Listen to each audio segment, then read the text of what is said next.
السلام علیکم پیارے بچوں، آپ حرف کاف کی کہانی سن چکے ہیں اور اس میں جو نئے الفاظ آپ نے سیکھے ہیں ان میں شامل ہے کرن، کان، کنو، کریلا اور کرسی۔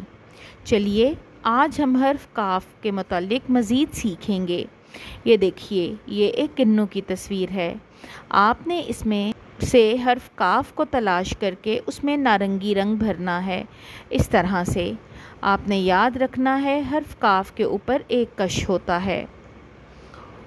مجھے امید ہے آپ بآسانی حرف کاف کو تلاش کر کے اس میں رنگ بھر سکتے ہیں۔ چلیے اب حرف کی بناوٹ سیکھتے ہیں۔ حرف کاف لکھنے کے لحاظ سے ایک فلکی حرف ہے کیونکہ یہ لائن کے اوپر لکھا جاتا ہے۔ آپ یہاں پہ حرف کاف پر کریون پھیر کر اسے لکھنے کی مشق کیجیے۔ یاد رکھیے، حرف کاف بناوٹ کے لحاظ سے تقریباً حرف بے کی طرح ہوتا ہے، لیکن بے کے نیچے نقطہ ہوتا ہے، جبکہ اس کو ہم تھوڑا سا اوپر کی طرف اٹھا کے ایک کش لگا دیتے ہیں تو یہ کاف بن جاتا ہے۔ اس کی ابتدائی آواز ہے کا۔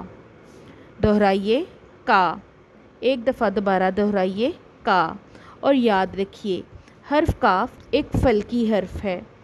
آپ حرف کاف ماں چھوٹی شکل لکھنے کی مشق کیجیے۔ اگلے سبق کے ساتھ ملاقات ہوگی، تب تک کے لیے اللہ حافظ۔